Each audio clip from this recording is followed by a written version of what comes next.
Hi everyone, welcome back to the channel. Grab a blanket, a nice drink, and a snack because this one is going to be a long one. So today I'm trying to do something new, a longer, more relaxed build, so you can just chill with me while we work on it together. I'm really excited about this one because it turned out to be such a big project, and I never expected it at first. So today I'm building a double rental house. Originally, I had planned to build just a single house, like you can see, but once I placed it down on the lot, it felt too empty and just kind of weird. So I thought, why not build a second one? And fun fact, so I got inspired by a real house I saw on a real estate website at first for the first one, and then I was looking around the street where the first house is located, and the house next door just fitted so well and was so nice that I just thought, well, why not build the two? So yeah, the two houses are in fact neighbors in real life. Anyway, I think that it's so cool seeing Real House and thinking about how we can adapt them for gameplay. Like, will Sims actually be able to walk around that cute little porch without getting stuck? Always a fun challenge translating real world houses into Sims build where playability matters just as much as looks. One of the standout details I love from the real house was the side porch, hidden being behind a wall. I think that it's quite unique, and I knew immediately that I wanted to bring that special touch into my sci-fi. I placed this lot in Widow Creek, in the Foundry Cove neighborhood. Actually, I first started building it, if you saw that video, on the lot where I did the Brook household after, because I decided that I just needed more space for this double rental, and I just moved it across the street. And actually, when I moved it, I struggled a lot because some items just disappeared, and I just had to well, rebuild it kind of. So if some stuff are different in the throughout the video, well, that's the reason. Anyway, I felt that building this house in this neighborhood was a perfect fit because the houses blended beautifully with the houses I had already built nearby, which actually this one, this dual rental, was the first build I created for this save file. So technically, the rest of the neighborhood ended up being inspired by these two houses. The first house is a studio. The bedroom, kitchen, and living room are all part of the same open space. It's tiny, but still roomy enough to fit everything a Sims needs to live comfortably. To fit into this cozy little home, I created a new sim, Jocelyn Samuels. Jocelyn is a young artist who moved to Widow Creek to chase her dreams of becoming a professional painter. She's originally from San Sequoia, and growing up, she always dreamed of living somewhere vibrant and historic where she could be surrounded by art. Her family life was a little chaotic. Coming from a big family, her parents didn't have much time to focus on her artistic dreams. So, as soon as she turned 18, she packed her favorite painting and a suitcase and hopped on a bus to Widow Creek, determined to make her dreams a reality. Jocelyn doesn't have a lot of money yet. She found this tiny studio that fit just within her tight budget. To get by, she sells a painting on Plopsy, but well, as expected, that's not enough to pay all the bills. So she works part time at a local fast food joint to make ends meet. She might not have much right now, but she's incredibly determined. She believes that if she works just hard enough, she will eventually make it big. When it comes to the build itself, I kept the layout m- almost identical to the real life house. I made a few adjustments to make sure it worked for Sims gameplay, but overall, I really wanted to preserve the original charm that brought me in. So the kitchen ended up being fairly straightforward to build because of the way the bathroom is placed in the middle, sorry, of the build. So it helped me devise that space better and easier, honestly. However, I struggled much more with the bedroom and living area. As you saw on the video, at first it was just too small, and then I made it too big, so I had had to just push everything together. And I think that in the end, I did find a nice compromise.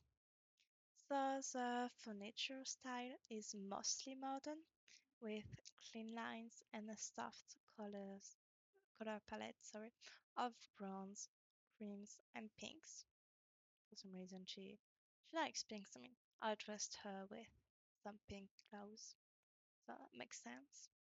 But I also sprinkled in a few more classic touches to stay true to the New Orleans inspiration behind the real house, like an old bookcase and a slightly vintage looking bathroom.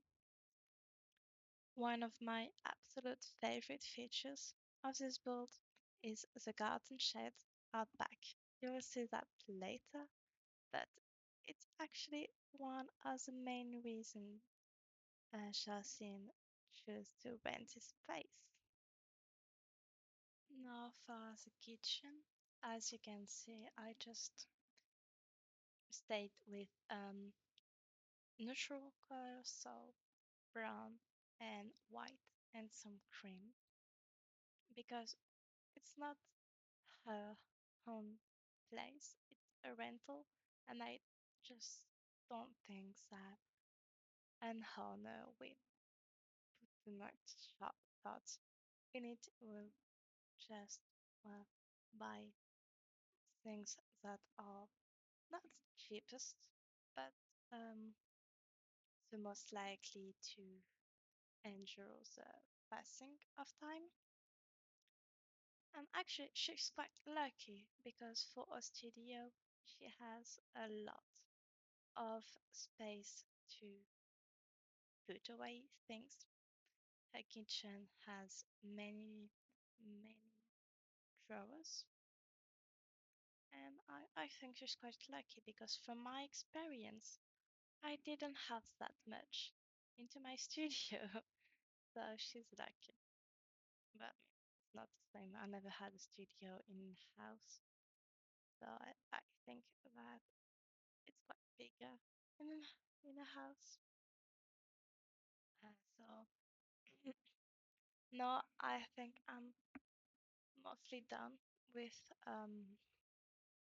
the overall look.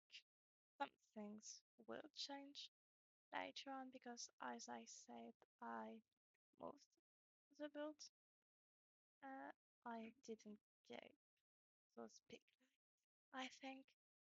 I think I put some smaller one after, but this just helped me build better.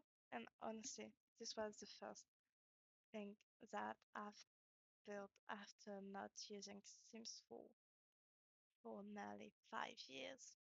So I wasn't too familiar with most of the stuff. I mean, I saw it while watching a YouTuber's video, but I never had to experience it. So it was quite different. Right now, as you can see, I'm trying to make an outside railing, a barricade. Um, don't worry, this won't stay as it is. I'm not even sure that I ended up picking something. Maybe I did, but it was quite ugly, to be honest.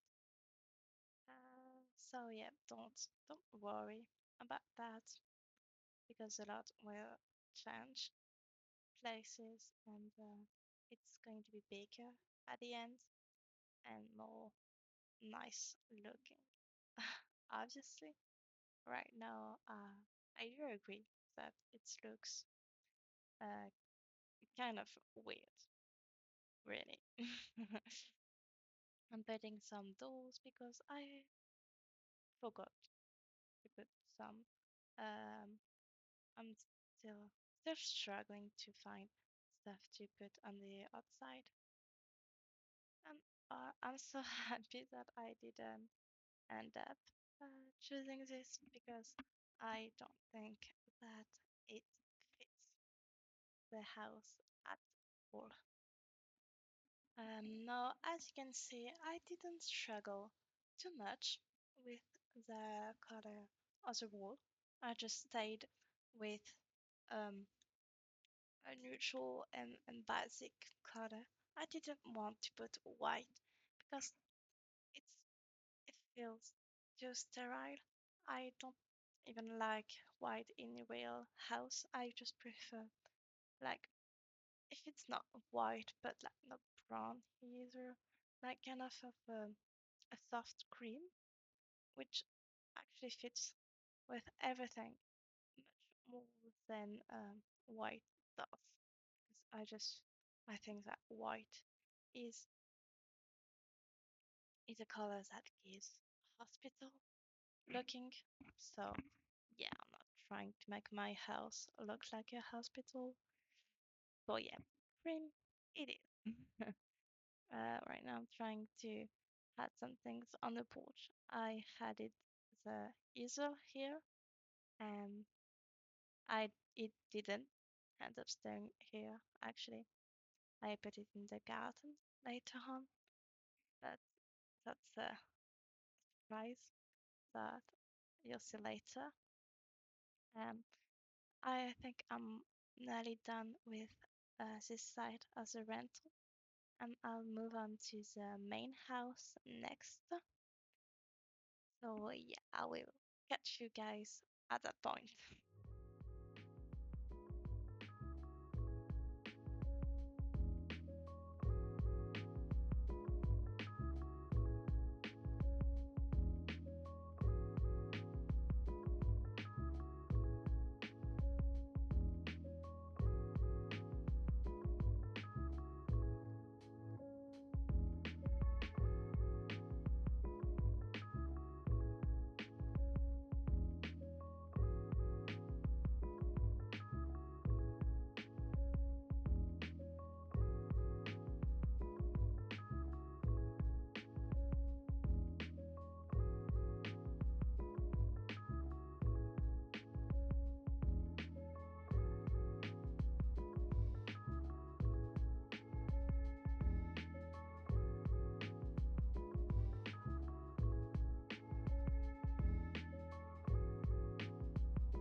All right.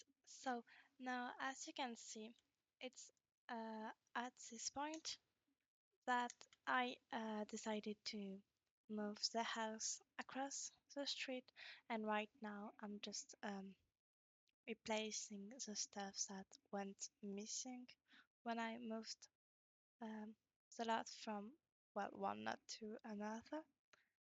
Because I don't know why stuff just disappeared when actually I couldn't save the entirety of the lot to my gallery. I had to save it room by room. So I just deleted some walls to just make it one big room.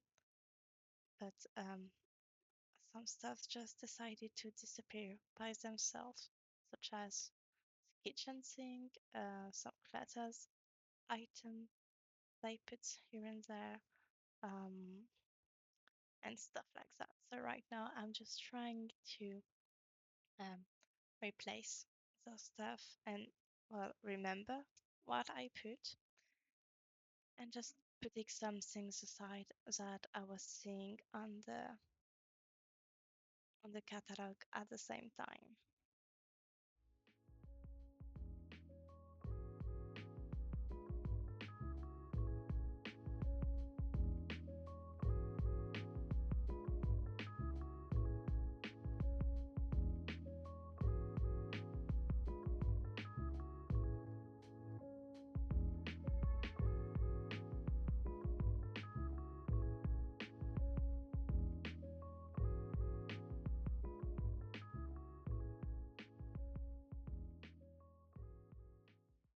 Actually, as you can see right now, I'm struggling a lot to place clutter item uh, on my sink because it wouldn't stay there no matter how much and how many different things I tried.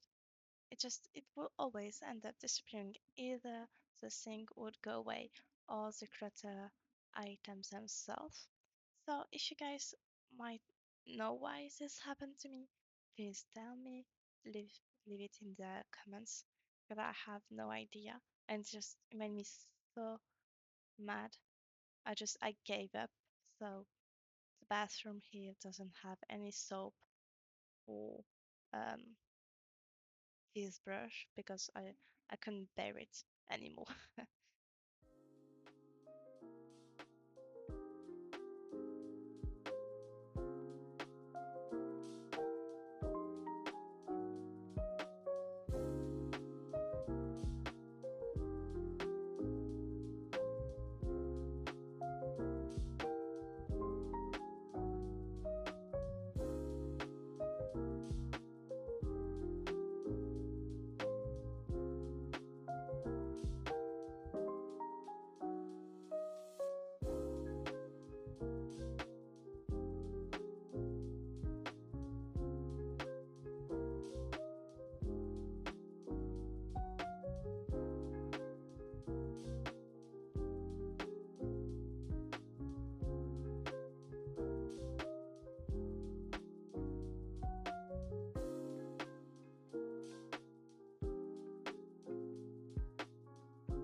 So this is um, the room I'm most satisfied with. It's the garden shed. Uh, both houses have a garden shed. Jocelyn decided to make hers a painting studio. She saw so much potential in that little shed and immediately transformed it. Uh,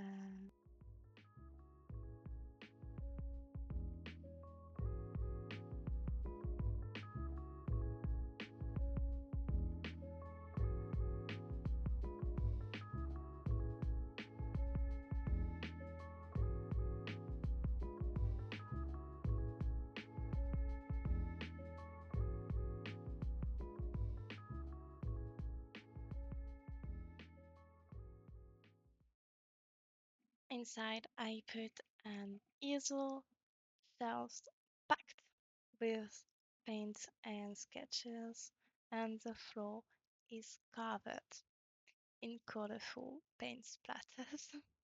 I really tried to make it feel like a real artist hideaway, a space where she could lose track of the time working on the next masterpiece. This area is a complete disaster, but honestly, it's exactly what I imagine when I think of a young artist just starting out. I had so much fun decorating it, leaving canvases half finished, scattering supplies everywhere, and just imagining Jocelyn sitting here at night after a long shift at work, still in her fast food uniform, sketching out ideas by the glow of a little desk lamp.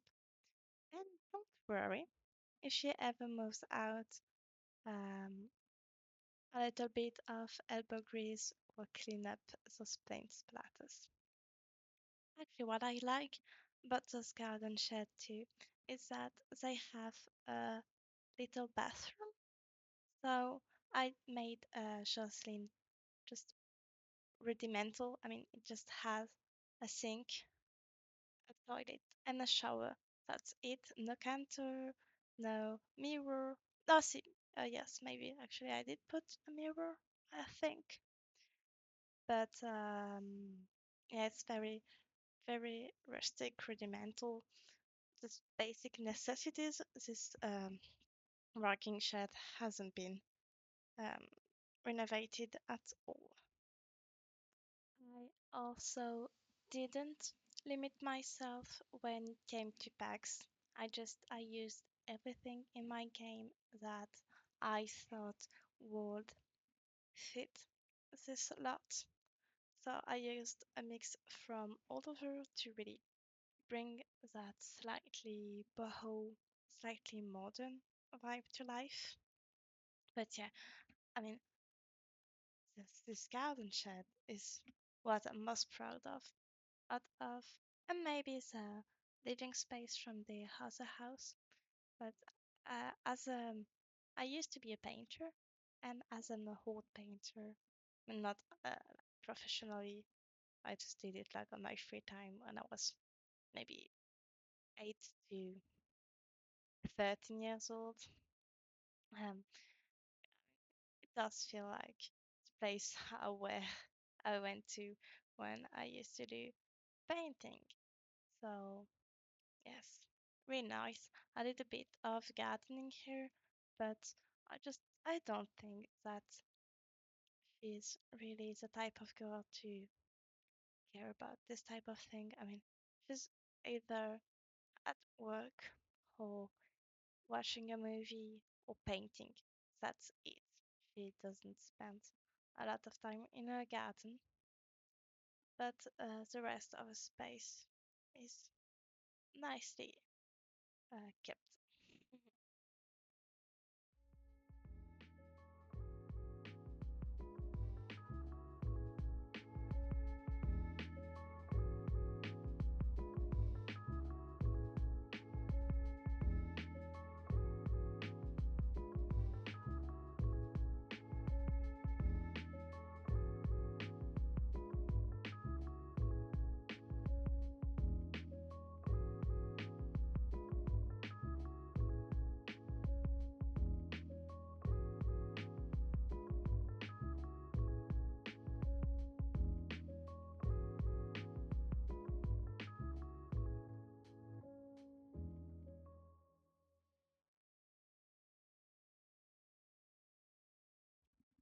Right.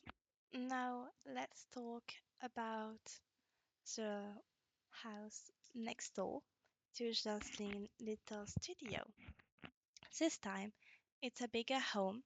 It belongs to the landlord, Chantal, who actually owns both houses on the lot.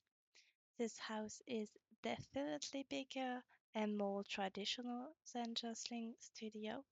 It has two floors, so downstairs you've got an open plan living room, dining room, and kitchen, plus a little half bath opposite to the staircase.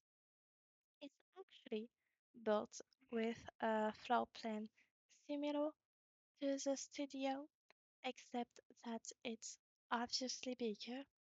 If you compare it side by side, you'll notice that all of the bathroom on the lot looks the same, except the one in Jocelyn Garden, because it's the only one that hasn't been renovated yet.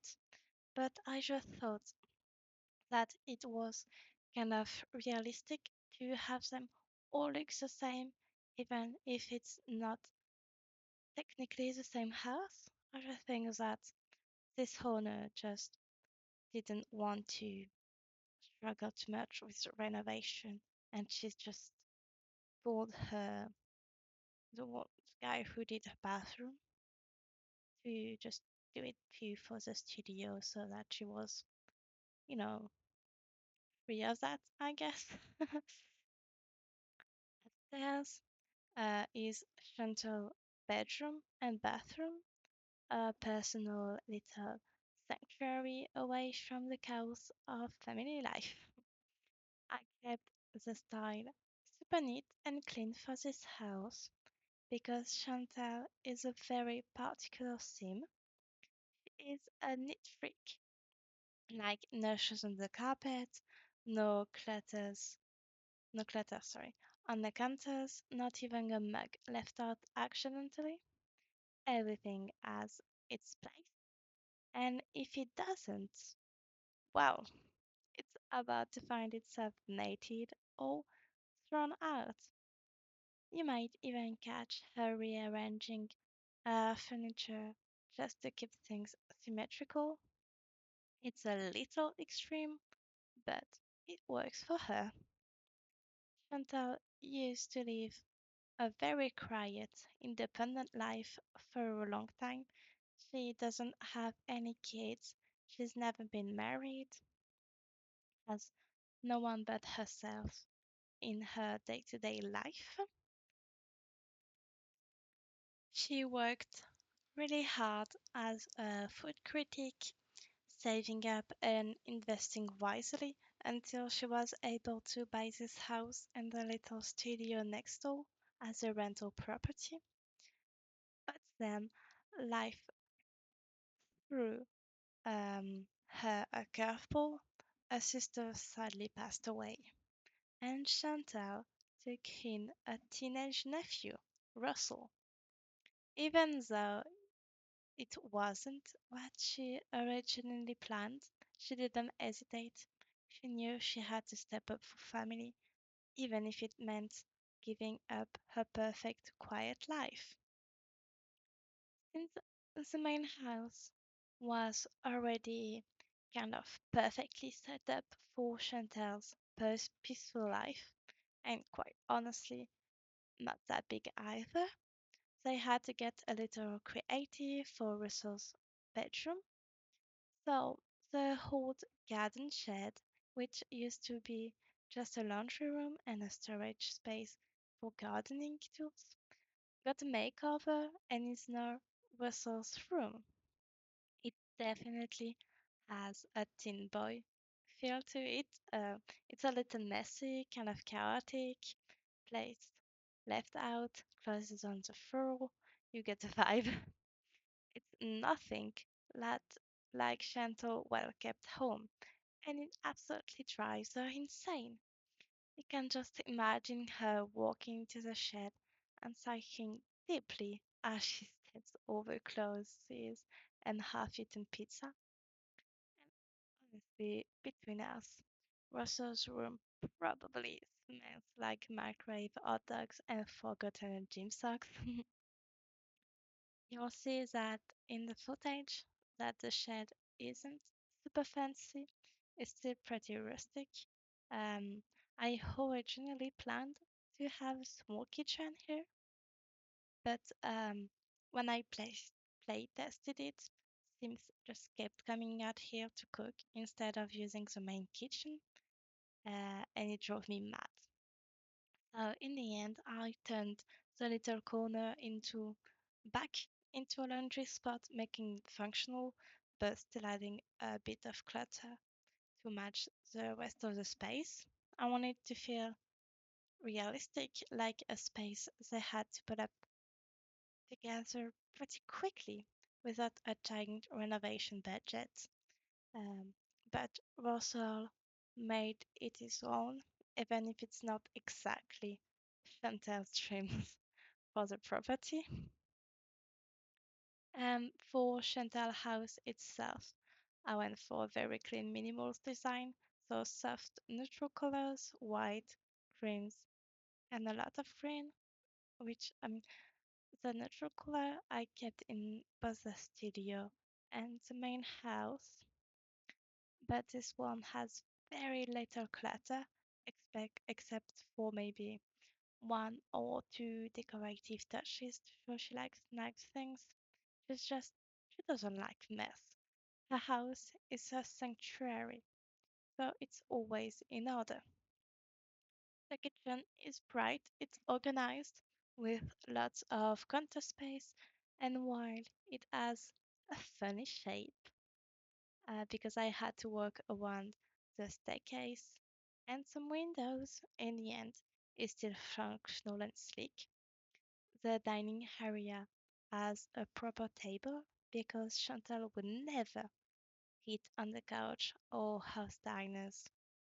And the kitchen counters, the table is not used every day, but is only set up for special occasions or when she's entertaining. Most of the time, it's just a place to showcase a fresh flower bouquet, which she's super into. The living room has just the essentials: a nice cozy couch, a tidy chimney, and a ton of framed pictures and paintings. I went overboard with that, because actually when I was looking at photos of the real life house that I got inspired from, um the second house, I don't know what kind of person used to live here, but they had so much pictures and paintings and stuff framed on the wall, and um, I just thought it looks so nice. Honestly, it was brilliant. It looks amazing, and I wanted to recreate it with the paintings and pictures that we have on The Sims. So um, none of these are from the gallery. They are all in game and came with uh, as many packs as I needed for it to look realistic. Oh yeah, there are just so many pictures and painting. Um, every inch of her home is curated with intention, and everything has a purpose. Upstairs, Chantal's bedroom is pretty grown up and peaceful, um, because at first, well, she was living alone, so this is why the bedroom doesn't have door. You just walk up the stairs into the bedroom, but means that they don't mind because Russell is just outside of mealtime is just in this bedroom playing games on his computer or on his console, so it's fine that you just walk up the stairs into a bedroom. And honestly, the house was that way before, and Chantal just didn't want it to change. So there is nothing super flashy, just good, solid furniture and a few personal items that remind her of her sister and her family, like, for example, the jewelry case on the dresser that was her sister's, or a couple of photos on the nightstand. She really treasures those things, and it shows. And honestly, one of my favorite parts of imagining this build was thinking about how Chantal and Rousseau's personalities would clash in this space. Chantal wants everything perfectly full and spotless, while Russell is more like, why are you yelling about a few dirty socks? Chill out. Yeah, I mean, it's kind of a brat, but I mean, sadly, his mom passed away. Uh, his father isn't really in his life, and I mean, it's just he's a teen, so I mean, teen tend to be bratty sometimes, not necessarily because they want to, but it's part of teenagehood. So yeah, he's actually the one leaving the dirty plates on the kitchen and holding all of the glasses and mugs in his bedroom, which drives Chantal crazy. You can imagine her grabbing a vacuum cleaner and sneaking into his room while he is out just to pick up a few stray socks. And don't even get me started on the passive aggressive post-it notes she leaves. Like, dishes belongs in the kitchen, not your desk. I just think that it gives a house so much more life when you imagine what actually lives there day to day and what their interactions are like. So, while Chantal is a bit of a neat freak, I think she secretly enjoy the chaos of having Russell around. She's happy that he's in her life, and while she will never admit it, she kind of laughs how he messes up the place. It reminds her that family is more important than a perfectly tidy home, even if it's a little annoying sometimes. So that's the story for this second house, the little family home next door to Jocelyn Little Artist Studio. I love how different they are, even though they share a lot. They're both cozy homes, but Chantal might be noisy and judgy, but she's overall happy that Jocelyn is her tenant and can accomplish her dream of becoming a painter. And maybe, who knows, one day give Chantal one of her paintings as a gift. It's funny how, even though the houses are next door to each other, they each have their own unique vibe and story. It's those little differences, a neat trick versus a messy teen, a peaceful home versus a chaotic bedroom, that makes storytelling in The Sims so much more fun for me. So these two houses really show how different personalities can coexist in a shared space. And I can't wait to see how the story unfolds in the next build. So, thank you so much for hanging out with me today. I will leave you guys here to enjoy the remaining of the building, and don't forget to stick until the end to see a little glimpse of their daily life with just them using the house and the items in it. Um, and I'll see you guys around. Bye bye.